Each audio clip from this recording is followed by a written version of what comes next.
Hello friends, आशा है आप सभी स्वस्थ होंगे। तो आज के इस वीडियो में हम द लिविंग वर्ल्ड को वन शॉट में देखने वाले हैं। जो इम्पॉर्टेंट चीज़ें हैं, टॉपिक हैं, थ्योरी में जो चीज़ें दी हुई हैं, डेफिनेशन या चार्ट में जो चीज़ें फ्लो चार्ट में बताई गई हैं, वो सारी चीज़ें आज हम इस वन शॉट के वीडियो में कवर करने वाले हैं। ये रिवीजन के पॉइंट ऑफ व्यू से बनाया गया है। जो लोग फ्रेशर हैं वो इस वीडियो को स्किप कर सकते हैं और वो डिटेल में इस वीडियो को किसी और प्लेटफॉर्म से पढ़ सकते हैं। तो चलिए स्टार्ट करते हैं द लिविंग वर्ल्ड का जो चैप्टर है।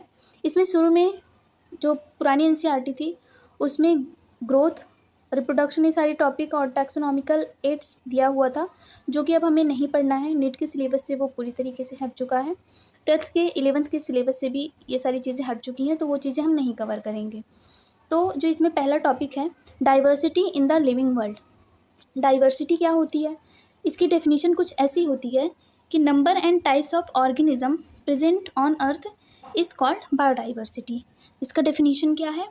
Number and type of organism present on earth is called biodiversity.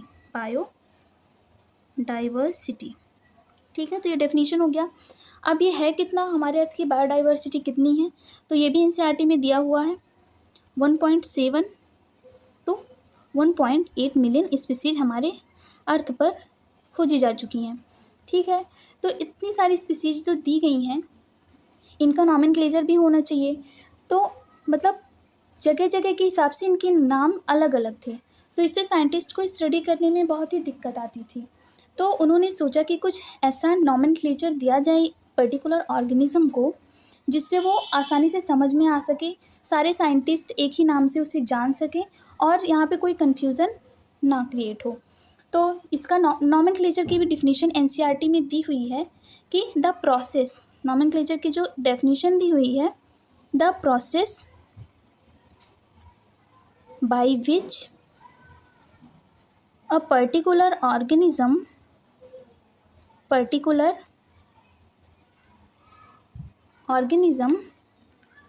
is known by the same name all over the world is called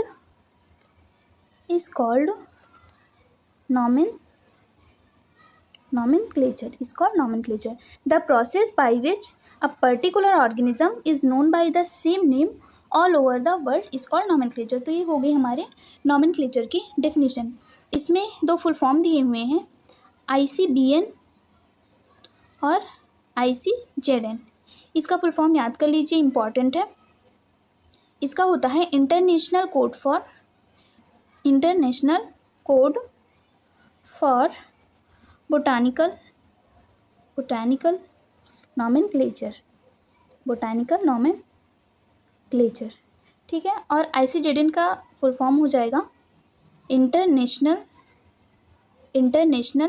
code for, इसमें फॉर नहीं रहेगा, इसमें of दिया हुआ है, जूलॉजिकल नॉमेनक्लेचर। तो हमारा diversity in the living world का जो इंपॉर्टेंट चीज़ें थी यहाँ पे देख सकते हैं आप, शॉर्ट में आप इसको याद भी रख सकते हैं। तो चलिए अपना नेक्स्ट टॉपिक स्टार्ट करते हैं, बायनोमियल नॉमेनक्लेचर। बायनोमियल नॉमेनक्लेचर किसके द्वारा दिया गया था? उस साइंटिस्ट का नाम है कैरोलस लिनियस। इन्होंने हमारा क्या दिया था? बायनोमियल नॉमेनक्लेचर दिया था। अब इसके कुछ यूनिवर्सल रूल हैं कि आखिर बायनोमियल नॉमेनक्लेचर अगर किसी पर्टिकुलर ऑर्गेनिज्म को देना है तो क्या रूल फॉलो होनी चाहिए। तो पहला रूल है हमारा कि बायोलॉजिकल जो नेम होता है वो किस भाषा में होता है? लैटिन में होता है, और जब उसको लिखा जाता है या प्रिंट किया जाता है तो वो इटैलिक्स में होना ज़रूरी है। तो पहला रूल हमारा हो गया बायनोमियल नॉमेनक्लेचर का। जो पहला रूल है वो हो गया, biological names are generally in Latin and written in italics. Italics में क्या किया जाता है, उसको प्रिंट किया जाता है। दूसरा रूल हमारा क्या कहता है, दूसरा रूल हमारा ये है कि बायोलॉजिकल नेम, तो यानी कि दो नाम होते हैं, तो जो हमारा पहला नेम होगा वो हमारा कैपिटल में होगा और जो दूसरा नेम होगा यानी स्पीसीज का जो नेम होगा वो स्मॉल लेटर में रहेगा। जैसे कि हम एक एग्जांपल ले लेते हैं, मैंजीफेरा इंडिका। तो मैंजीफेरा इंडिका में इसको जब हैंड रिटन रहता है तो ये अंडरलाइन होता है। तो यहाँ से देख सकते हैं जो मैंजीफेरा हमारा है वो क्या है, जीनस है, और ये इंडिका हमारा क्या है, स्पेसिफिक एपिथेट, स्पेसिफिक एपिथेट। तो यहाँ पे देखिए ये जो मैंजीफेरा का एम है वो कैपिटल लेटर में होना ज़रूरी है और इंडिका का जो आई है वो स्मॉल लेटर में होना चाहिए, ठीक है। और जब इसको हैंड रिटन ये रहता है तो ये सेपरेटली अंडरलाइन किया जाता है। तो ये हमारा हो गया दूसरा रूल। इसी में तीसरा भी मर्ज हो गया है कि ये अंडरलाइन होना चाहिए, ठीक है। अब जो हमारा तीसरा रूल है वो ये कहता है कि किसी पर्टिकुलर ऑर्गेनिज्म या प्लांट जो भी होता है उसको किस साइंटिस्ट ने डिस्क्राइब किया उसका नाम हमारा स्पेसिफिक एपिथेट के बाद आता है और वो नॉर्मली लिखा जाता है और शॉर्ट फॉर्म में लिखा जाता है। जैसे कि मैंजीफेरा इंडिका को किसने डिस्क्राइब किया था, लिनियस ने किया था, कार्लस लिनियस ने।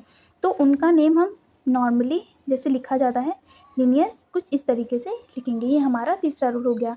इसी के हिसाब से हमारा बायनॉमियल नोमेनक्लेचर के सारे रूल कंप्लीट होते हैं। तो ये हो गई हमारी बायनॉमियल नोमेनक्लेचर की बात।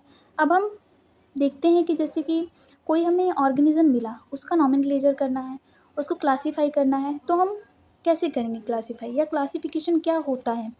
तो क्लासिफिकेशन की डेफिनेशन है that classification is the process by which anything grouped into convenient category based on some easily observable character। ये डेफिनेशन एनसीईआरटी में दी हुई है और इसमें कहा गया है कि उसके कोई भी ऑर्गेनिज्म है, प्लांट है, उसके कैरेक्टर के आधार पर उसको अलग अलग ग्रुप में क्लासीफाई किया गया है। तो इसकी डेफिनेशन हम लिख सकते हैं कि क्लासिफिकेशन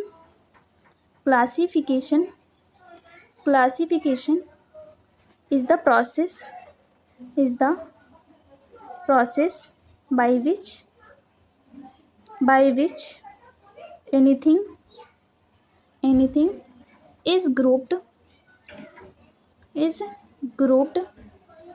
into convenient categories मतलब convenient categories based on some easily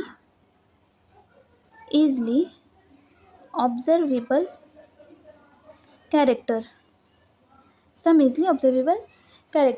ये चीज़ हो गई हमारी क्लासिफिकेशन किसे कहते हैं। अब क्लासिफिकेशन की जो प्रोसेस है या नोमेनक्लेचर अगर करना है हमें तो उसके प्रोसेसेस क्या हैं। उसके प्रोसेस 4 प्रोसेस दिए हुए हैं नेमिंग करने के, पहला, दूसरा, तीसरा और चौथा। पहला हमारा क्या है, कैरेक्टराइजेशन, कैरेक्टराइजेशन। दूसरा है आइडेंटिफिकेशन। तीसरा है हमारा क्लासिफिकेशन और लास्ट हो जाएगा हमारा नोमेनक्लेचर। ये क्या है, हमारे बेसिक्स ऑफ टैक्सोनॉमी। अब टैक्सोनॉमी क्या है, इसको स्टार्ट करने से पहले हमारे एक साइंटिस्ट के बारे में थोड़ा डिटेल में दिया गया है। इन्होंने मतलब स्पीसीज की डेफिनेशन दी थी, तो इनके बारे में जानना थोड़ा ज़रूरी है। इनका नेम क्या था, अर्नेस्ट मेयर साहब थे। इनके बारे में 2-3 चीज़ें इम्पॉर्टेंट हैं। इन्हें कहा जाता है Darwin of the 20th century, Darwin of 20th century. पहली बात होगी, ये क्या थे, इवोल्यूशनरी बायोलॉजिस्ट थे, इवोल्यूशनरी बायोलॉजिस्ट थे। इन्होंने अपनी पूरी लाइफ में बहुत से एरिया में रिसर्च किए।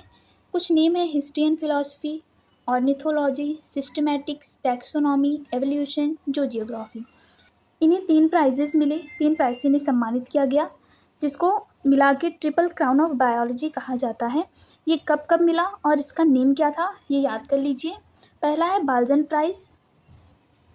बाल्ज़न प्राइज़ कब मिला था ये हमें?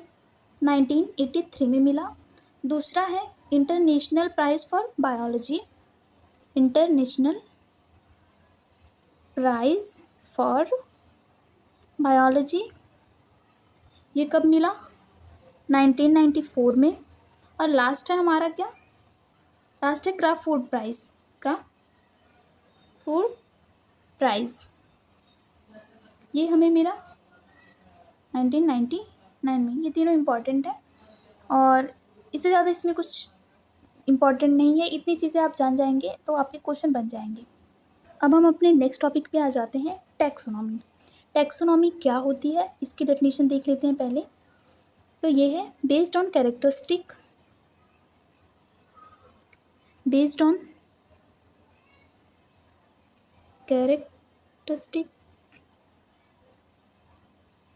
ऑल ऑर्गेनिज्म या ऑल लिविंग ऑर्गेनिज्म ज़्यादा सही रहेगा। All living organism can be classified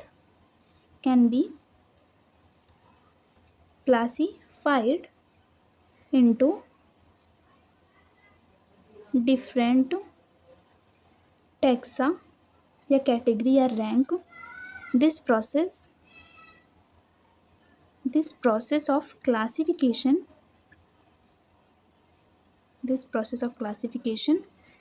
is taxonomy। मतलब कि कैरेक्टर के बेसिस पे हम लिविंग ऑर्गेनिज्म को डिफरेंट टैक्सा में डिवाइड कर सकते हैं। तो ये जो प्रोसेस होता है डिवीज़न का, इसको क्या बोलते हैं? टैक्सोनॉमी। तो टैक्सोनॉमिक कैटेगरी हमें दी हुई है इसमें, वो सारी चीज़ें चलिए हम पढ़ते हैं और आगे देखते हैं टैक्सोनॉमिक कैटेगरी को। तो कितनी कैटेगरी है हमारी, हम डिसेंडिंग ऑर्डर में यहाँ पे देख लेते हैं। इसको याद करने की ट्रिक भी है। King, people, diet, cause of, 5, green, snack. कैसे हो जाएगा? किंगडम, इससे हो जाएगा फाइलम हमारा यूज़ होता है एनिमल के लिए, और प्लांट की अगर हम क्लासिफिकेशन करते हैं तो उसके लिए यहाँ इस जगह पे हो जाएगा डिवीज़न। सी मतलब क्लास, ऑर्डर, फैमिली, जीनस, और लास्ट है क्या हमारा? स्पीसीज। ये हमारी क्या है? लोवेस्ट कैटेगरी है। ये क्या है हमारी? लोवेस्ट कैटेगरी स्पीसीज है हमारी। तो ये हमारे क्या है? टैक्सोनॉमिक कैटेगरीज हैं। अगर किंगडम की बात करें तो इसको एक टैक्सॉन बोल सकते हैं, इसको एक टैक्सॉन बोल सकते हैं, रैंक बोल सकते हैं, कैटेगरी बोल सकते हैं। ये सारे चीज़ें हम इसके लिए यूज़ कर सकते हैं, ठीक है। और किसी भी टैक्सोनॉमिक कैटेगरी को कॉन्स्टिट्यूट करके, ठीक है, इसका अरेंजमेंट करना टैक्सोनॉमिक हायरार्की कहलाता है। ये चीज़ हो गई। तो इसमें स्पीसीज हमारा पहला, अगर हम स्पीसीज से स्टार्ट करें, स्पीसीज तो नीचे से देखते हैं लोवेस्ट कैटेगरी होती है। और यहाँ पे स्पीसीज को कैसे डिफ्रेंशिएट किया जा सकता है? मार्फोलॉजिकल डिफरेंसेस के बेसिस पे। मार्फोलॉजिकल डिफरेंस के बेसिस पे हम यहाँ पे डिस्टिंक्ट कर सकते हैं, ठीक है। और फिर हमारा दूसरा हो जाएगा genus, comprises of related species. इसके स्पीसीज को मिला के क्या होता है? ग्रुप बन जाता है, या जीनस, मतलब स्पीसीज के जो ग्रुप्स होते हैं मिला के जीनस में आ जाएंगे। Comprises of related species. बाकी इसके इन सब की थ्योरी में जो कुछ चीज़ें दी हुई हैं, पैंथेरा, पार्डस, फेलिस, कैनिस, ये सारी चीज़ें भी हम एक फ्लो चार्ट में समझेंगे, वहाँ से आपके सारे क्वेश्चन बन जाएंगे। यहाँ पे किंगडम में 2-3 जो हैं हमारे स्टेटमेंट है वो इम्पॉर्टेंट है, तो मैं डायरेक्ट वही देख लेती हूँ। कम टाइम में हमें ज़्यादा और इम्पॉर्टेंट चीज़ें कवर करनी है। तो इसमें होता है as we go, statement 1-2 statement है बहुत ही इंपॉर्टेंट है। पहला है as we go higher from species to kingdom the number of common characteristic goes on decreasing। ये स्टेटमेंट क्या कहना चाह रहा है कि अगर हम स्पीसीज से किंगडम तक जाते हैं तो हमारे जो कॉमन कैरेक्टर हैं किसी ऑर्गेनिज्म के बीच में, प्लांट और एनिमल के बीच में, वो क्या हो जाएगा, डिक्रीज होने लगेंगे। दूसरा क्या हो जाएगा हमारा, दूसरा statement, lower the taxa more are the characteristic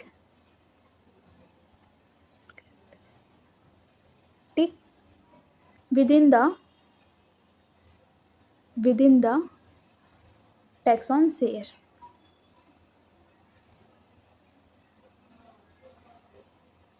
और एक लास्ट में जो हमारा स्टेटमेंट है वो है higher the category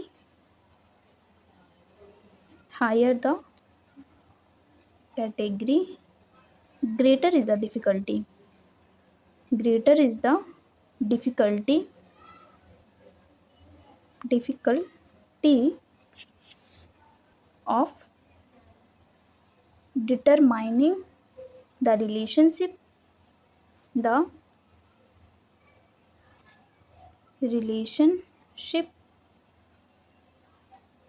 of other taxa at the same level. जैसे जैसे हम ऊपर जाएंगे रिलेशनशिप बताना दो ऑर्गेनिजम्स के बीच में थोड़ा क्या हो जाएगा, डिफ़िकल्ट हो जाएगा। जो आप अपने सामने ये चार्ट देख रहे हैं ये मैं बना के लाई हूँ ताकि कम टाइम में ज़्यादा से ज़्यादा चीज़ें एक्सप्लेन कर सकूँ और इस फ्लो चार्ट से अच्छे से समझ में आ सके और क्वेश्चन बन सके आपका।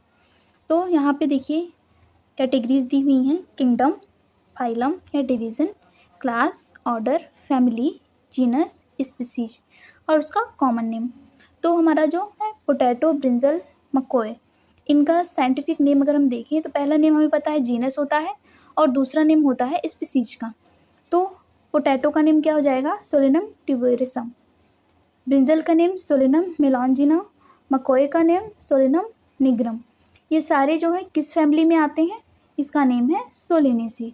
इस ऑर्डर में पॉलीमोनियल्स, क्लास हो जाएगा डाइकोटिलेडन, फाइलम हो जाएगा या नहीं डिवीज़न हो जाएगा हमारा, फाइलम तो एनिमल के लिए होता है, डिवीज़न हो जाएगा एंजियोस्पर्म और किंगडम हमारा क्या हो जाएगा, प्लांटी।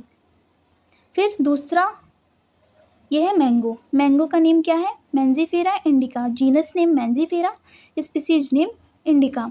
किस फैमिली में आते हैं, इनाकार्डिएसी, किस ऑर्डर में आते हैं, सेपेंडेल्स, क्लास क्या है, डाइकोटिलिडन और इसका डिवीज़न क्या है, एंजियोस्पर्म प्लांटी। इस तरीके से याद कर सकते हैं। तीसरा है वीट का क्या नेम है, ट्रिटिकम एस्टिवम। ये चीज़ें कुछ चार्ट में दी हुई हैं एनसीईआरटी में, कुछ थ्योरी में, तो वो पूरा मिला के ये पूरा एक चार्ट तैयार है जो कि इंपॉर्टेंट है, आप डायरेक्ट याद कर लो तो ज़्यादा अच्छा रहेगा। इसका ट्रिटिकम एस्टिवम जो हमारा वीट है उसकी फैमिली है पोएसी, ऑर्डर है पोएल्स और क्लास मोनोकोटिलिडन और एंजियोस्पर्म देन प्लांट। तो ये हमारे क्या होगी, प्लांट का क्लासिफिकेशन हो गया। अब हमारे ह्यूमन का क्या है, ह्यूमन को बोलते हैं होमो सेपियंस, ह्यूमन का हो गया। फिर फैमिली इसकी Hominidae, order Primata, class Mammalia, phylum Chordata, फिर एनिमल। देन कैट को देख लेते हैं जिसका साइंटिफिक नेम है फेलिस डोमेस्टिका, फैमिली क्या है फेलिडी, ऑर्डर क्या है कार्निवोरा, ठीक है। और ऑर्डर फेलिडी और कैंडी यानी डॉग और कैट का ऑर्डर क्या है, सेम है हमारा, डॉग और कैट का, लायन टाइगर लेपर्ड का, सबका क्या है ऑर्डर सेम है। और कैनिस फैमिलियारिस डॉग का साइंटिफिक नेम है, कैनिडी इसकी फैमिली है। तो अगर हमसे पूछ ले कि कैनिडी एंड फेलिडी किस टैक्सॉन पे या किस कैटेगरी पर ज़्यादा सिमिलैरिटी शो करते हैं तो वो हो जाएगा कार्निवोरा पर, कार्निवोरा क्योंकि उनका सेम है, ठीक है। तो और फिर फेलिडी में ही हमारा पैंथेरा आ जाता है। 3 इसमें स्पीसीज हैं, लियो, टिग्रिस और pardus. Panthera leo, Panthera tigris और Panthera pardus. Panthera leo lion का नेम है, Panthera tigris tiger, Panthera pardus leopard का नेम है। तो ये फ्लो चार्ट से यहाँ तक समझ सकते हैं। प्राइमेटा और कार्निवोरा यानी human, dog, cat, lion, tiger, leopard, इन सब का क्या है, क्लास सेम है, जो कि क्या है, मेमेलिया। और फाइलम जो होता है, डिवीज़न, ये क्या है, कॉर्डेटा है। ठीक है। अब लास्ट में है मस्सा डोमेस्टिका। इसका साइंटिफिक नेम है, हाउस फ्लाई का साइंटिफिक नेम है। इसकी फैमिली मसीडी है, ऑर्डर डिप्टेरा है, क्लास इंसेक्टा है और फाइलम आर्थ्रोपोडा है। तो इस तरीके से आपसे कुछ भी इसमें क्वेश्चन फ्रेम कर सकते हैं कि वीट का आप फैमिली बताओ, वीट से रिलेटेड कौन से नेम इसमें सही हैं, मैंगो से क्या सही है। मतलब कि अभी मेरे कम्युनिटी पोस्ट में आप क्वेश्चन जाके सॉल्व कर सकते हैं, वहाँ पे ऐसे कॉन्सेप्चुअल क्वेश्चन मैं डालती हूँ और इससे आप याद भी कर सकते हैं, समझ भी सकते हैं। आशा है आपको ये वीडियो पसंद आई होगी। अगर आपको इसमें कोई भी प्रॉब्लम हो तो आप कमेंट के ज़रिए पूछ सकते हैं। Thank you for watching, like and subscribe.